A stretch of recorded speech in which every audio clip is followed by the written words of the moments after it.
మేము అనేక హామీలు ఇచ్చి ఆ ఇచ్చినటువంటి హామీలన్నింటినీ కూడా నెరవేర్చినామని చెప్పి జిల్లాలో పండగలు నిర్వహిస్తూ ఉంది. ఇవాళ మేము అధికారంలోకి వచ్చిన తర్వాత, కాంగ్రెస్ పార్టీ అధికారంలోకి వచ్చిన తర్వాత మరుసటి నెల నుంచే ఇంటింటికి 2500, ప్రతి ఆడపడుచుకు 2500 ఇస్తామని చెప్పింది. మీ అందరికి వస్తున్నాయి అమ్మ 2500. గ్యాస్ సిలిండర్కి 500 రూపాయలు సబ్సిడీ ఇస్తామని చెప్పి తెలంగాణ రాష్ట్రంలో 1 కోటి గ్యాస్ సిలిండర్లు ఉంటే 25-30 లక్షల సిలిండర్లకు కూడా 500 రూపాయలకు సబ్సిడీకి సిలిండర్లు అందజేయడం లేదు. అనేక మంది మాతృమూర్తులు చొప్పదండి మండల పరిషత్ కార్యాలయం చుట్టూ రోజుకు 100 మంది వచ్చి తిరిగి మాకు ఎందుకు రావట్లేదని ఆవేదన చెందుతూ ఉన్నారు. వ్యవసాయం చేసే కూలీలకు, పత్తేరేటోళ్లకు, పార పనికి పోయేటోళ్లకు, కూలీ పని చేసి వ్యవసాయ కూలీలందరికీ కూడా సంవత్సరానికి 12,000 రూపాయలు ఇస్తా అని చెప్పిండు. ఎంతమందికి వస్తున్నాయమ్మా 12,000 రూపాయలు సంవత్సరానికి? మన ఎమ్మెల్యే గారు మొన్న గంగాధర్ల సమావేశం పెట్టి మేము చొప్పదానిలో ఉన్న రైతులందరికీ కూడా రుణమాఫీ చేసినాం, అన్ని హామీలు నెరవేర్చినాం, మా ఆడబిడ్డలకు ఇచ్చినటువంటి హామీలు నెరవేర్చినాం, గ్యాస్ సిలిండర్లు సబ్సిడీ మీద అందజేస్తున్నాం అని చెప్పి అనేక పనులు తాను ఎన్నికల్లో ఇచ్చినటువంటి హామీలు అన్నీ కూడా నెరవేర్చినని చెప్పిండు.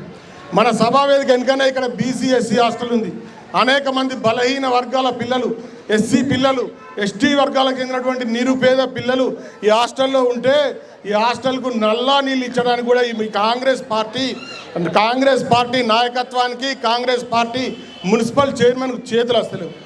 చొప్పదండి లోపల 240 డబల్ బెడ్రూమ్ ఇళ్ళు నిర్మించి అందులో సగం డబల్ బెడ్రూమ్ ఇళ్ళు పూర్తయినప్పటికీ కూడా కనీసం లబ్ధిదారులను అందులోకి గృహప్రవేశం చేయించడానికి, వాళ్ళ ఇంటి నంబర్లు ఇచ్చి అందులోకి పంపించడానికి ఎమ్మెల్యే గారికి చేత కావడం లేదు. ఇటువంటి చేతగానటువంటి నాయకత్వం ఇలా రాష్ట్రం లోపల అధికారంలో ఉంది. ఇవాళ డబల్ బెడ్రూమ్ లబ్ధిదారులు అనేక సార్లు వచ్చి ధర్నాలు, ఆందోళన చేసినప్పటికీ కూడా కనీసం అధికారులను పిలిచి మరి ఆ ఇండ్లు ఎందుకు ఇస్తలేరు, మరి రేషన్ కార్డులు ఎందుకు ఇస్తలేరు, మరి పెన్షన్లు 2,500 రూపాయల పెన్షన్లు ఎందుకు ఇస్తలేరు, భర్త చనిపోయినటువంటి చెల్లెళ్ళకు పెన్షన్లు ఎందుకు ఇస్తలేరు అని చెప్పి రివ్యూ మీటింగ్ పెట్టడానికి మన ఎమ్మెల్యే గారికి సమయం తీరతలేదు. ఇవాళ 2 లక్షల రుణమాఫీ చేసినామని చెప్పి మొన్న ప్రెస్ మీట్ పెట్టి పత్రికలలో మాట్లాడుతూ ఉన్నాడు. చొప్పదాని నియోజకవర్గం పూర్తిగా వ్యవసాయం మీద ఆధారపడేటువంటి నియోజకవర్గం. ఇక్కడ వ్యవసాయం చేసేటువంటి రైతులకు పావులా మంది కూడా ఇవాళ 2 లక్షల లోపు రుణమాఫీ జరగలేదు. ఇవాళ నేను రుణమాఫీ చేసినా అని చెప్పి పత్రికల్లో ప్రకటనిస్తున్నటువంటి కాంగ్రెస్ నాయకులారా, ఇలా మేము ఛాలెంజ్ చేస్తూ ఉన్నాం.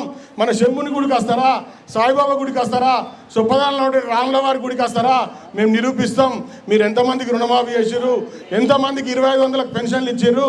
ఇలా పెళ్లి చేసినటువంటి చెల్లెళ్ళ కళ్యాణ మంటపంలో తులం బంగారం ఇస్తా అని చెప్పిండు. ఇలా అనేక పెళ్లిలకు మీరు అందరూ కూడా హాజరయ్యారు. ఎంతమందికి ఇచ్చారమ్మా కళ్యాణ మంటపంలో తులం బంగారం?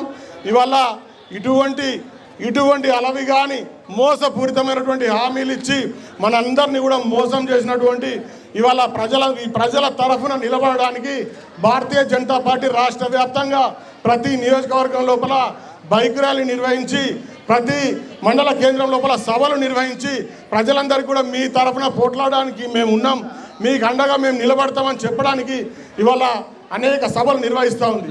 ఇవాళ మీలాంటి అనేక మంది ప్రజలు లోకల్లో ప్రతిరోజు కూడా అయ్యా మాకు రేషన్ కార్డులు ఎందుకు వస్తలేవు, మాకు పెన్షన్లు ఎందుకు వస్తలేవు, మాకు గ్యాస్ ఎందుకు మాఫీ అయితే లేదు, వ్యవసాయ కూలీలకు 12,000 ఎందుకు వస్తలేవు, రైతుకు రుణమాఫీ ఎందుకు జరగడం లేదని చెప్తే గ్రామాల్లో సమాధానం చెప్పేటువంటి పరిస్థితి లేదు. ఇవాళ మీరు కూడా చూస్తూ ఉన్నారు. ఇవాళ ఏ విధంగా ఇవాళ మన మండల పరిషత్ లోపల ఏ విధంగా గ్యాస్ లబ్ధిదారులు తిరుగుతూ ఉన్నారో, ఎంతమందికి ఈ కాంగ్రెస్ ప్రభుత్వం మోసం చేస్తూ ఉందో. ఇవాళ బస్సుకు టికెట్ మాఫీ అని చెప్పిండి. ఇక్కడ రోజు విద్యార్థులు, మన బడికి పోయేటువంటి పిల్లలు ఇక్కడ ఎంతమంది నిలబడితే కనీసం బస్సులు ఆపడం లేదు, బస్సులు ఎక్కితే నిలబడడానికి చోటు లేదు, బస్సులు వేసేటువంటి తెలివి సర్కారుకు లేదు. ఈ విధమైనటువంటి అనేక మోసాలు చేసినటువంటి కాంగ్రెస్ ప్రభుత్వం మీద పోరాడడానికి, మీకు అందరికీ ఉండడానికి, మీకు అందరికీ కూడా భారతీయ జనతా పార్టీ అండగా ఉంటుందని తెలియజేయడానికి ఈ సభలు నిర్వహిస్తూ ఉన్నారు. అనేక మంది పెద్దలు మాట్లాడవలసినటువంటి అవకాశం